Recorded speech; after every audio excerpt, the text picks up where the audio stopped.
ഒരു യോഗിയുടെ ആത്മകഥ അധ്യായം 5. ഗന്ധബാബ സിദ്ധികൾ കാട്ടുന്നു. എല്ലാറ്റിനും ഒരു സമയമുണ്ട്. ആകാശത്തിൻ കീഴുള്ള സകല കാര്യത്തിനും ഒരു കാലമുണ്ട്. എനിക്ക് എന്നെ സാന്ത്വനപ്പെടുത്താൻ സോളമന്റെ പരിപക്വമായ ജ്ഞാനം ഇല്ലായിരുന്നു. വീട്ടിനു വെളിയിൽ പോകുമ്പോഴെല്ലാം എനിക്ക് വിധിച്ച ഗുരുദേവന്റെ മുഖം കണ്ടെത്താൻ ചുറ്റും ഞാൻ തിരയുന്ന കണ്ണുകളോടെ ഉറ്റുനോക്കിയിരുന്നു. എന്നാൽ ഹൈസ്കൂൾ വിദ്യാഭ്യാസം പൂർത്തിയാകുന്നതുവരെ എൻ്റെ വഴി അദ്ദേഹത്തിൻ്റെ വഴി മുറിച്ചു കടന്നില്ല. അമരനോടൊപ്പം ഹിമാലയത്തിലേക്കുള്ള പലായനത്തിനും എൻ്റെ ജീവിതത്തിലേക്ക് ശ്രീ യുക്തേശ്വരൻ കടന്നുവന്ന മഹത്തായ ദിനത്തിനും ഇടയ്ക്ക് 2 വർഷം കടന്നുപോയി. ആ ഇടവേളയിൽ ഞാൻ അനേകം പുണ്യപുരുഷന്മാരെ, ഗന്ധബാബ, കടുവാസ്വാമികൾ, നാഗേന്ദ്രനാഥ് ബാദുരി, മാസ്റ്റർ മഹാശയൻ, സുപ്രസിദ്ധ ബംഗാളി ശാസ്ത്രജ്ഞനായ ജഗദീഷ് ചന്ദ്രബോസ് എന്നിവരെ കാണുകയുണ്ടായി. ഗന്ധബാബയുമായുള്ള എൻ്റെ കൂടിക്കാഴ്ചയ്ക്ക് 2 ആമുഖങ്ങളുണ്ടായിരുന്നു. ഒന്ന് സമന്വയത്തിൻ്റെ, മറ്റേത് നർമ്മത്തിൻ്റെയും. ഈശ്വരൻ സാരള്യമാണ്, മറ്റെല്ലാം സങ്കീർണവും. ആപേക്ഷികമായ പ്രകൃതിയുടെ ലോകത്ത് കേവല മൂല്യങ്ങൾ തേടാതിരിക്കുക. ഒരു ക്ഷേത്രത്തിലെ കാളി വിഗ്രഹത്തിനു മുമ്പിൽ നിശബ്ദനായി നിൽക്കുമ്പോൾ എൻ്റെ കാതുകളിൽ ഈ ആത്യന്തിക ദാർശനിക തത്വങ്ങൾ സൗമ്യമായി പ്രവേശിച്ചു. തിരിഞ്ഞു നോക്കിയപ്പോൾ ദീർഘകായനായ ഒരു മനുഷ്യനെ ഞാൻ കണ്ടു. അദ്ദേഹത്തിൻ്റെ വസ്ത്രം അഥവാ അതിൻ്റെ കുറവ് അദ്ദേഹം ഒരു അവധൂതനാണെന്ന് വെളിപ്പെടുത്തി.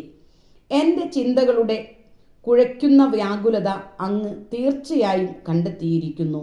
ഞാൻ കൃതജ്ഞതാപൂർവം പുഞ്ചിരിച്ചു. കാളി പ്രതീകവൽക്കരിക്കുന്ന പ്രകൃതിയുടെ സൗമ്യവും ഭയങ്കരവുമായ ഭാവങ്ങൾ എന്നേക്കാൾ എത്രയോ ബുദ്ധിമാന്മാരായവരെ പോലും കുഴക്കിയിട്ടുണ്ട്. അവളുടെ രഹസ്യം കണ്ടെത്തിയവർ ചുരുങ്ങും. സ്ഫിങ്സിനെ പോലെ ജീവിതം ഓരോ മേധാശക്തിയുടെ മുന്നിലും വയ്ക്കുന്ന വെല്ലുവിളിക്കുന്ന കടങ്കഥയാണ് നന്മതിന്മകൾ. ഇതിനൊരു ഉത്തരം തേടാതെ മിക്ക മനുഷ്യരും തങ്ങളുടെ ജീവിതം പണയപ്പെടുത്തി നഷ്ടമാക്കുന്നു. തീബ്സിന്റെ കാലത്തെന്ന പോലെ ജീവിത നഷ്ടം തന്നെയാണ് ഇന്നും ഇതിനു പിഴ. എന്നാൽ അത്യപൂർവമായി അതികായനായ ഒരു ഏകാന്ത വ്യക്തി ഒരിക്കലും തോൽവി സമ്മതിക്കാതെ നിലകൊള്ളുന്നു. ദ്വൈതാവസ്ഥയുടെ മായയിൽ നിന്ന് അദ്ദേഹം ഏകതയുടെ അവിഛിന്ന സത്യം അടർത്തിയെടുക്കുന്നു. പ്രഭോ, അങ്ങ് എത്ര ദൃഢവിശ്വാസത്തോടെയാണ് സംസാരിക്കുന്നത്. ഞാൻ ദീർഘകാലമായി സത്യസന്ധമായ ആത്മപരിശോധന ശീലിച്ചിട്ടുണ്ട്. അതാണല്ലോ ജ്ഞാനത്തിലേക്കുള്ള തീക്ഷ്ണമായ വേദനയുടെ വഴിത്താര. ആത്മപരിശോധന തൻ്റെ ചിന്തകളെ നിരന്തരം നിരീക്ഷിക്കുക കഠിനവും കിടിലം കൊള്ളിക്കുന്നതുമായ ഒരു അനുഭവമാണ്. ഏറ്റവും ശക്തമായ അഹന്തയെയും അത് തകർത്തു തരിപ്പണമാക്കുന്നു. പക്ഷേ യഥാർത്ഥ ആത്മാപഗ്രഥനം ഗണിതത്തിൻ്റെ സൂക്ഷ്മതയോടെ ദാർശനികനെ സൃഷ്ടിക്കുന്നു. ആത്മാവിഷ്കാരത്തിൻ്റെ വഴി, അതായത് വ്യക്തിപരമായ അംഗീകാരം, സ്വാർത്ഥമതികളെ സൃഷ്ടിക്കുന്നു. ഈശ്വരനും പ്രപഞ്ചത്തിനും സ്വന്തം വ്യാഖ്യാനം നൽകുന്നതിനുള്ള അവരുടെ അവകാശത്തിൽ അവർക്ക് സംശയമില്ലാത്ത ഉറപ്പുണ്ട്. അത്തരം ധിക്കാരം നിറഞ്ഞ പുതുമയുടെ മുന്നിൽ സത്യം സംശയം വേണ്ട എളിമയോടെ പിൻവാങ്ങുന്നു. എനിക്ക് ചർച്ച രസകരമായി തോന്നി. മിഥ്യാസങ്കല്പങ്ങളിൽ നിന്ന് സ്വയം സ്വതന്ത്രനാകാതെ മനുഷ്യന് ഒരു നിത്യസത്യവും മനസ്സിലാക്കാനാവില്ല. നൂറ്റാണ്ടുകളുടെ ചെളിക്കൂമ്പാരം ഏറ്റുവാങ്ങിയ മനുഷ്യ മനസ്സ് വെറുപ്പുണ്ടാക്കുന്ന എണ്ണമറ്റ ലൗകിക മോഹങ്ങൾ കൊണ്ട് നിറഞ്ഞിരിക്കുന്നു. മനുഷ്യൻ അവൻ്റെ ഉള്ളിലെ വൈരികളെ നേരിടാൻ ആദ്യമായി തുടങ്ങുമ്പോൾ അതിനെ അപേക്ഷിച്ച് പടക്കളത്തിലെ പോരാട്ടങ്ങൾ തീരെ നിസ്സാരങ്ങളായിത്തീരുന്നു. പീഡന സംവിധാനങ്ങളാൽ കയ്യൂക്കുകൊണ്ട് തോൽപ്പിക്കാനാവുന്ന വെറും മർത്യരല്ല ഈ ശത്രുക്കൾ. അജ്ഞാനമോഹങ്ങളുടെ ഈ പട്ടാളക്കാർ സർവസന്നിഹിതരും വിശ്രമരഹിതരും ഉറക്കത്തിൽ പോലും മനുഷ്യരെ പിന്തുടരുന്നവരും മാരകമായ ശാസ്ത്രാസ്ത്രങ്ങളാൽ സൂക്ഷ്മമായി നമ്മുടെയെല്ലാം ഉന്മൂലനാശം വരുത്തുവാൻ ഇറങ്ങിത്തിരിച്ചവരുമാണ്. സർവ്വസാധാരണമായ ദുർവിധിക്കു കീഴടങ്ങി തൻ്റെ ആദർശങ്ങളെ കുഴിച്ചുമൂടുന്ന മനുഷ്യൻ അവിവേകിയാണ്.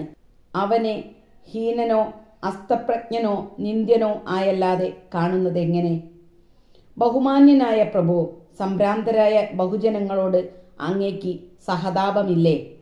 ഒരു നിമിഷം ആ യോഗിവര്യൻ നിശബ്ദനായി.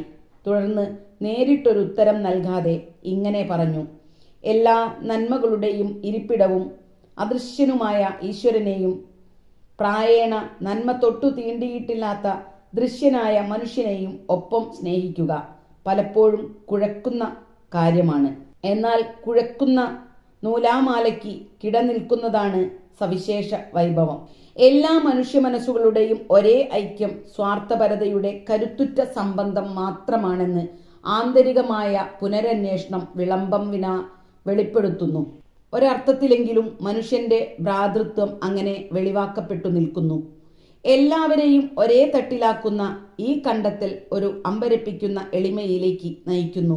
കണ്ടെത്തൽ കാത്തിരിക്കുന്ന ആത്മാവിന്റെ വിമോചകമായ പ്രഭാവങ്ങളെ അറിയാത്ത സഹജീവികളോടുള്ള ദയവായി ആ എളിമ പരിപക്വമാകുന്നു. എക്കാലത്തെയും ഋഷീശ്വരന്മാർ ലോകത്തിന്റെ ദുഃഖങ്ങളെപ്പറ്റി അങ്ങയെപ്പോലെ തന്നെ വേദനിച്ചിട്ടുള്ളവരാണ്.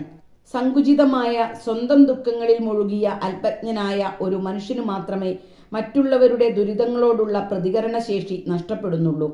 ആ സാധുവിന്റെ മുഖത്തെ ഗൗരവത്തിന് പ്രകടമായ അയവ് വന്നു. സ്വയം വിമർശനമെന്ന ശസ്ത്രക്രിയ ചെയ്യുന്ന ഒരുവൻ സാർവലൗകികമായ ദയാവായ്പിന്റെ വികാസം അറിയുന്നു. അഹന്തയുടെ ബധിരമാക്കുന്ന നിർബന്ധങ്ങളിൽ നിന്ന് അവന് മോചനം ലഭിക്കുന്നു. ഈശ്വരപ്രേമം അത്തരം മണ്ണിൽ പൂവിടുന്നു. പ്രത്യേകിച്ചൊരു കാരണം കൊണ്ടല്ല എങ്കിലും ഒടുവിൽ എന്തിനു പ്രഭോ, എന്തിന് എന്നു കടുത്ത ഹൃദയവ്യതയോടെ ആരായാനെങ്കിലും സൃഷ്ടി തന്റെ സൃഷ്ടാവിലേക്ക് തിരിയുന്നു. വേദനയുടെ ഹീനമായ ചാട്ടവാറടിയേറ്റ മനുഷ്യൻ ആ അനന്തമായ സന്നിധിയിലേക്ക് ആത്യന്തികമായി തുരത്തപ്പെടുന്നു. ആ മനോഹാരിത മാത്രമേ അവനെ ഇനി പ്രലോഭിപ്പിക്കാവൂ. ആ ദിവ്യദേഹവും ഞാനും സന്നിഹിതരായിരുന്നത് കൽക്കത്തയിലെ കാളി ക്ഷേത്രത്തിലായിരുന്നു. അതിൻ്റെ പ്രൗഢമായ സൗന്ദര്യം ദർശിക്കാൻ പോയതായിരുന്നു ഞാൻ. ആലങ്കാരിക മോടിയിൽ കാര്യമൊന്നുമില്ലെന്ന അർത്ഥത്തിൽ എൻ്റെ യാദൃശ്ചിക സഹചാരി കൈവീശി. ചുടുകട്ടയും കുമ്മായവും നമ്മോട് കേൾക്കാവുന്ന ഈണമൊന്നും പാടുന്നില്ല. ഹൃദയം സ്വയം തുറക്കുന്നത് അസ്തിത്വത്തിൻ്റെ മാനവിക മന്ത്രധ്വനി കേൾക്കുമ്പോഴാണ്. പ്രവേശനദ്വാരത്തിലെ മാടി വിളിക്കുന്ന സൂര്യപ്രകാശത്തിലേക്ക് ഞങ്ങൾ നടന്നു നീങ്ങി. പോകയും വരികയും ചെയ്തുകൊണ്ടിരുന്ന ഭക്തജനങ്ങളുടെ തിരക്കായിരുന്നു അവിടെ. നീ ചെറുപ്പമാണ്. എന്തോ ആലോചിച്ചുകൊണ്ട് ആ ദിവ്യദേഹം എന്നെ ശ്രദ്ധിച്ചു നോക്കി. ഭാരതവും ചെറുപ്പമാണ്. പൗരാണിക ഋഷീശ്വരന്മാർ തുടച്ചു മാറ്റാനാവാത്ത ആധ്യാത്മിക ജീവിതചര്യകൾ സ്ഥാപിച്ചു. കാലപ്പഴക്കത്തിൽ നിറം മങ്ങിയവയെങ്കിലും അവരുടെ മഹത് വചനങ്ങൾ ഇന്നും എന്നും ഈ നാടിനും മതിയാകും. ലൗകികതയുടെയും ഭൗതികവാദത്തിൻ്റെയും കുടിലതകൾക്കെതിരെ പിടിച്ചു നിൽക്കാൻ പോരുന്ന മികവുകൾ കൈമുതലായുള്ള പഴഞ്ചനല്ലാത്ത ഈ അനുശാസന തത്വങ്ങൾ ഭാരതത്തെ ഇന്നും കരുപ്പിടിപ്പിക്കുന്നു. കണക്കാക്കാൻ കഴിയാത്ത കണക്കുകൂട്ടി ഏറെ വലഞ്ഞുവശായ പണ്ഡിതന്മാർ കൈയൊഴിഞ്ഞത്ര. സഹസ്രാബ്ദങ്ങൾ കൊണ്ട് സംശയാലുവായ കാലം വേദങ്ങളുടെ മൂല്യം സാധൂകരിച്ചു കഴിഞ്ഞിരിക്കുന്നു. അതാണ് നിന്റെ പൈതൃകമെന്ന് ധരിക്കുക. വാചാലനായ ആ പുണ്യാത്മാവിനോട് ആദരവോടെ ഞാൻ വിട പറയുമ്പോൾ അദ്ദേഹം ഒരു ദീർഘദർശനം നടത്തി. ഇന്ന് ഇവിടെ നിന്ന് പോയിക്കഴിഞ്ഞ് നിനക്ക് അസാധാരണമായ ഒരു അനുഭവം ഉണ്ടാകും. ക്ഷേത്ര പരിസരങ്ങൾ വിട്ട് ഞാൻ എങ്ങോട്ടെന്നില്ലാതെ നടന്നു. ഒരു മൂല തിരിഞ്ഞപ്പോൾ പഴയ ഒരു സുഹൃത്തിനെ കണ്ടുമുട്ടി. അവൻ്റെ സംഭാഷണ ചാതുരി സമയത്തെ അവഗണിച്ച് അനന്തതയെ പുൽകുന്നതായിരുന്നു. നാം പിരിഞ്ഞതിനു ശേഷമുള്ള വർഷങ്ങളിലെ കഥകൾ എല്ലാം പറയാമെങ്കിൽ ഞാൻ നിന്നെ ഉടനെ വിട്ടേക്കാം. അവൻ വാക്കുതന്നു. എന്തൊരു വൈരുദ്ധ്യം! എനിക്ക് ഉടനെ തന്നെ പോകണം. പക്ഷേ എന്നെ കൈക്കൊണ്ടു പിടിച്ചു നിർത്തി അവൻ എന്നിൽ നിന്ന് ചില ചില്ലറ വിവരങ്ങളെല്ലാം ചോർത്തിയെടുത്തു. ഇവൻ ആർത്തി പെരുത്ത ഒരു ചെന്നായയെ പോലെയാണല്ലോ എന്ന് ഞാൻ തമാശയായി വിചാരിച്ചു. കൂടുതൽ ഞാൻ സംസാരിക്കും തോറും കൂടുതൽ വിശേഷങ്ങൾക്കായി അവൻ ആർത്തിയോടെ തിരഞ്ഞു. മാന്യമായ ഒരു രക്ഷാമാർഗം കാട്ടേണമേ എന്ന് കാളി മാതാവിനോട് ഞാൻ മനസ്സാ അപേക്ഷിച്ചു. എൻ്റെ സ്നേഹിതൻ പൊടുന്നനെ സ്ഥലം വിട്ടു. ഞാൻ ആശ്വാസത്തോടെ ദീർഘമായി നിശ്വസിച്ചു. വായാടിത്തത്തിൻ്റെ ജ്വരം വീണ്ടും എന്നെ ബാധിക്കുമോ എന്ന് ഭയന്ന് ഞാൻ എൻ്റെ വേഗത ഇരട്ടിയാക്കി. എൻ്റെ പിന്നിൽ ദ്രുതഗതിയിലുള്ള കാൽപ്പെരുമാറ്റം കേട്ട് ഞാൻ വേഗത കൂട്ടി. തിരിഞ്ഞു നോക്കാൻ ഞാൻ ധൈര്യപ്പെട്ടില്ല. പക്ഷേ ഒറ്റക്കുതിക്ക് ആ യുവാവ് ഒപ്പമെത്തി ആഹ്ലാദത്തോടെ എൻ്റെ തോളിൽ പിടിച്ചു. ഞാൻ ഗന്ധപാപയെപ്പറ്റി നിന്നോട് പറയാൻ വിട്ടുപോയി. അദ്ദേഹം അതാ ആ വസതി പാവനമാക്കുന്നു. ഏതാനും വാര അകലെയുള്ള ഒരു വീട് അവൻ ചൂണ്ടിക്കാട്ടി.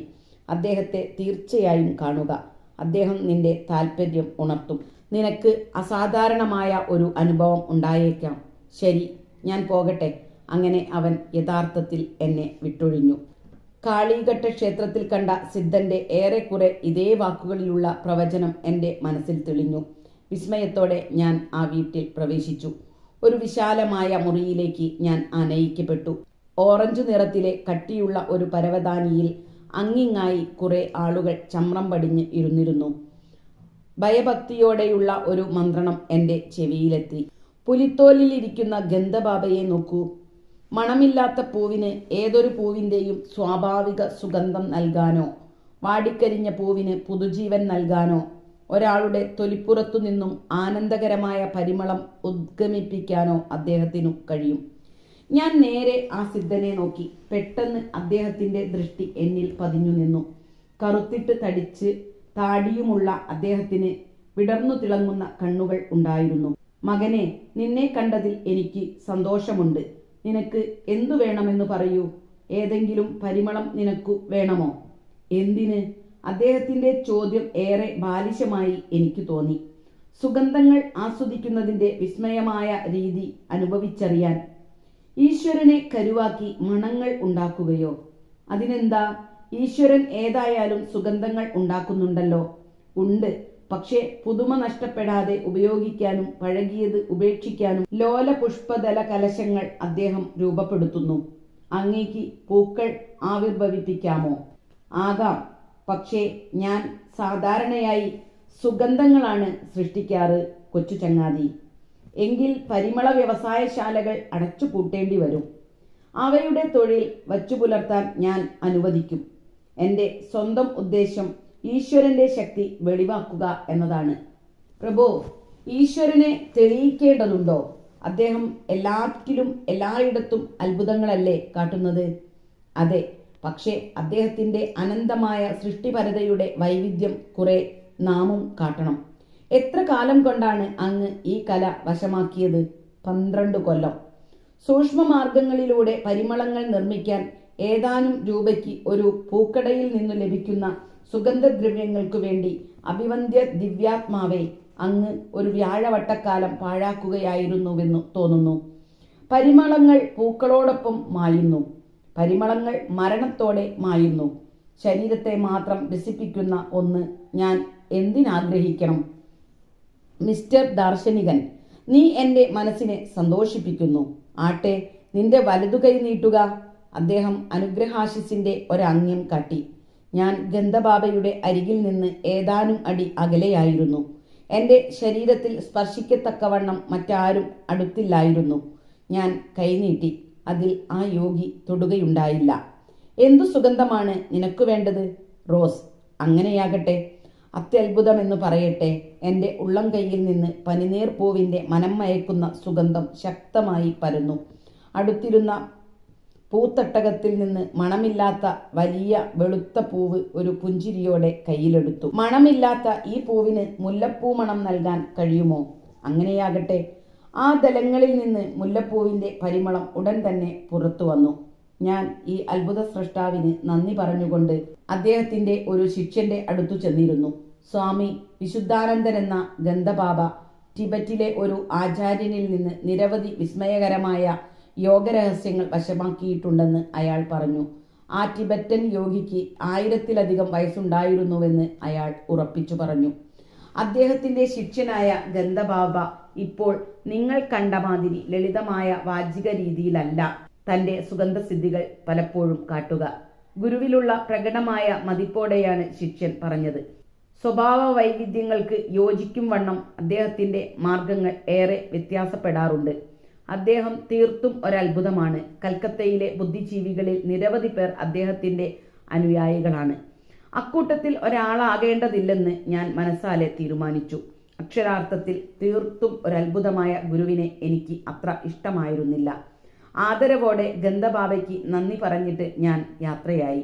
വീട്ടിലേക്ക് സാവകാശം നടക്കുമ്പോൾ അന്നത്തെ വൈവിധ്യമാർന്ന 3 കൂടിക്കാഴ്ചകളെപ്പറ്റി ഞാൻ ചിന്തിച്ചു. ഞാൻ വാതിൽ കടന്നപ്പോൾ എൻ്റെ സഹോദരി ഉമ എന്നെ എതിരേറ്റു. അല്ല, നീ സുഗന്ധദ്രവ്യങ്ങളൊക്കെ ഉപയോഗിച്ച് ഒരുമാതിരി പരിഷ്കാരിയായി വരികയാണ്. എൻ്റെ കൈവെള്ള മണത്തു നോക്കാൻ ഒന്നും പറയാതെ ഞാൻ ആംഗ്യം കാട്ടി. എന്തൊരു മനോഹരമായ റോസാപ്പൂ മണം! ഇത് അസാധാരണമായ രീതിയിൽ ശക്തമാണല്ലോ.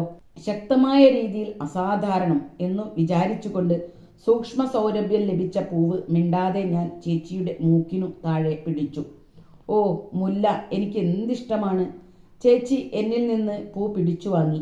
മണമില്ലെന്ന് തനിക്ക് നന്നേ അറിയാമായിരുന്ന ആ ഇനം പൂവിൽ നിന്ന് ചേച്ചി മുല്ലപ്പൂ മണം വീണ്ടും വീണ്ടും ആസ്വദിച്ചപ്പോൾ ചിരിപ്പിക്കുന്ന അമ്പരപ്പ് ആ മുഖത്ത് പ്രതിഫലിച്ചു. എനിക്ക് മാത്രം സുഗന്ധം അനുഭവപ്പെടുന്ന ഒരു മാനസികാവസ്ഥ ഗന്ധബാബ എന്നിൽ ഉണ്ടാക്കിയിരിക്കാമെന്ന് എൻ്റെ സംശയം ചേച്ചിയുടെ പ്രതികരണങ്ങൾ ദൂരീകരിച്ചു. ഗന്ധബാബയ്ക്ക് മറ്റൊരു സിദ്ധി കൂടി ഉണ്ടായിരുന്നുവെന്ന് അളകാനന്ദൻ എന്ന സ്നേഹിതനിൽ നിന്ന് പിന്നീട് ഞാൻ കേട്ടു. അത് ലോകത്തിലെ പട്ടിണിക്കാരായ ജനകോടികൾക്കുണ്ടായിരുന്നെങ്കിലെന്ന് ഞാൻ ആശിച്ചു. ഞാനും വേറെ ഒരു 100 അതിഥികളും ഗന്ധബാബയുടെ ബർദ്വാൻ വസതിയിൽ സന്നിഹിതരായിരുന്നു. അളകാനന്ദൻ എന്നോട് പറഞ്ഞു, അത് ഒരു ഉത്സവവേള ആയിരുന്നു. ഈ യോഗി വായുവിൽ നിന്ന് വസ്തുക്കൾ സൃഷ്ടിച്ചെടുക്കാൻ കഴിവുള്ള ആളാണെന്നു വിഖ്യാതനായിരുന്നതുകൊണ്ട് ആ സമയത്തു കിട്ടാത്ത മധുരനാരങ്ങ സൃഷ്ടിക്കുവാൻ ഞാൻ തമാശയായി അഭ്യർത്ഥിച്ചു. എല്ലാ വാഴയിലയിലും വിളമ്പിയിരുന്ന ലുച്ചി, ഒരുതരം പൂരികൾ, ഉടനെ ഉരുണ്ടു വീർത്തു. ഓരോ അപ്പത്തിനും ഉള്ളിൽ തൊലി കളഞ്ഞ ഒരു മധുരനാരങ്ങയുണ്ടായിരുന്നു. അല്പം ആശങ്കയോടെ ഞാൻ എൻ്റെ നാരങ്ങയിൽ കടിച്ചു. പക്ഷെ അത് ഏറ്റവും സ്വാദിഷ്ടമായിരുന്നു.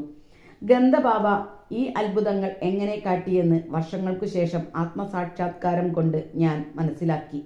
കഷ്ടം, ലോകത്തിലെ പട്ടിണിപ്പാവങ്ങളായ ജനസമൂഹങ്ങൾക്ക് ഈ വിദ്യ അപ്രാപ്യമാണ്. മനുഷ്യൻ പ്രതികരിക്കുന്ന സ്പർശനം, ദർശനം, രസനം, ശ്രവണം, ഘ്രാണം എന്നീ ഇന്ദ്രിയ പ്രേരണകളെ സൃഷ്ടിക്കുന്നത് ഇലക്ട്രോണുകളുടെയും പ്രോട്ടോണുകളുടെയും സ്പന്ദന വ്യതിയാനങ്ങളാണ്. ഈ സ്പന്ദനങ്ങളാകട്ടെ ക്രമീകരിക്കുന്നത് പ്രാണനാണ്. അതായത് പരമാണുവിനേക്കാളും സൂക്ഷ്മതരമായ ജീവരേണുക്കൾ, ഊർജതനുക്കൾ ആണ്.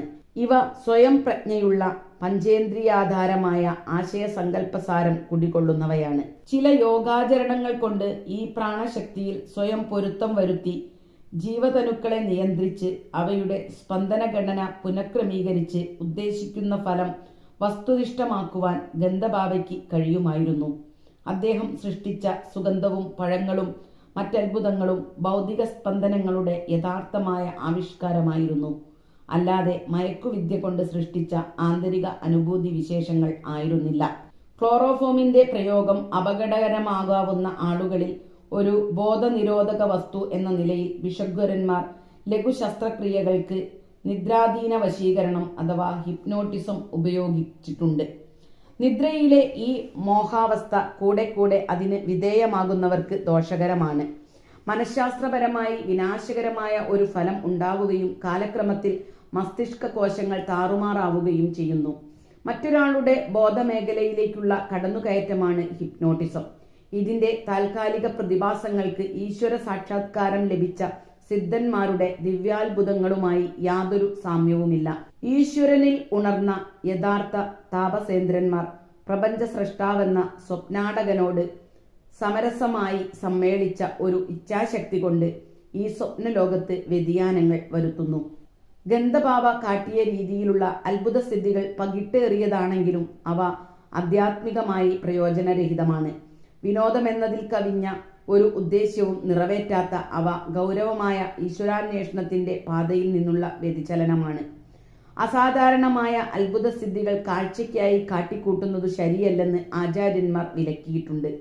ജലം, വായു, ആകാശം എന്നിവയുടെ മേൽ തങ്ങൾക്കുള്ള അത്ഭുതശക്തിയിൽ അഹങ്കരിച്ചിരുന്ന ചില മുസ്ലിം ഫക്കീറന്മാരെ അബൂ സയ്യിദ് എന്ന പേർഷ്യൻ ദാർശനികൻ ഒരിക്കൽ പരിഹസിച്ചു പറഞ്ഞു. ഒരു തവളയ്ക്കും വെള്ളത്തിൽ സർവ്വസ്വാതന്ത്ര്യമുണ്ട്. സൗമ്യമായ പരിഹാസത്തോടെ അബൂ സയ്യിദ് ചൂണ്ടിക്കാട്ടി. കാക്കയും കഴുകനും വായുവിൽ അനായാസമായി പറക്കുന്നു. പിശാച് പൗരസ്ത്യ ദിക്കിലും പാശ്ചാത്യ ദിക്കിലും ഒരേ സമയത്തുണ്ട്. സഹജീവികളുടെ ഇടയിൽ ധർമ്മത്തിൽ അധിഷ്ഠിതമായി ജീവിക്കുന്നവൻ ആരോ അവനാണ് യഥാർത്ഥ മനുഷ്യൻ. അവൻ ജീവിത വ്യാപാരങ്ങളിൽ മുഴുകിയേക്കാം, എന്നാലും ഒരു നിമിഷം പോലും ഈശ്വരനെ മറക്കുന്നില്ല. മഹാനായ ആ പേർഷ്യൻ ഗുരു മതാധിഷ്ഠിതമായ ജീവിതത്തെപ്പറ്റി മറ്റൊരിക്കൽ ഇങ്ങനെ പറഞ്ഞു: നിന്റെ തലയിലിരിക്കുന്ന സ്വാർത്ഥമോഹങ്ങളും അമിതമായ ഉത്കർഷേച്ഛയും വെടിയുക. കയ്യിലുള്ളത് സ്വതന്ത്രമായി നൽകുക. തിക്താനുഭവങ്ങളുടെ തിരിച്ചടികളിൽ ഒരിക്കലും പതറാതിരിക്കുക. കാളിഘട്ട ക്ഷേത്രത്തിലെ നിഷ്പക്ഷനായ ദിവ്യനോ ടിബറ്റിൽ പരിശീലനം സിദ്ധിച്ച യോഗിയോ ഗുരുവിനെ കണ്ടെത്താനുള്ള എൻ്റെ അഭിവാഞ്ചയെ തൃപ്തിപ്പെടുത്തിയില്ല. അതിൻ്റെതായ തിരിച്ചറിവുകൾക്ക് ഒരു ശിക്ഷകനെ എൻ്റെ ഹൃദയത്തിന് ആവശ്യമില്ലായിരുന്നു. അപൂർവമായേ അതിൻ്റെ നിശബ്ദതയിൽ നിന്ന് എൻ്റെ ഹൃദയം വിളിച്ചുണർത്തപ്പെടാറുണ്ടായിരുന്നുള്ളൂ. അതിനാൽ താനെ അത് ഒരു ഉശിരൻ ജയഭേരി മുഴക്കി. പിന്നീട് എൻ്റെ ഗുരുവിനെ ആത്യന്തികമായി ഞാൻ കണ്ടുമുട്ടിയപ്പോൾ മാതൃകയുടെ മഹനീയത കൊണ്ടു മാത്രം അദ്ദേഹം ഒരു യഥാർത്ഥ മനുഷ്യൻ്റെ മഹിമ എന്നെ പഠിപ്പിച്ചു.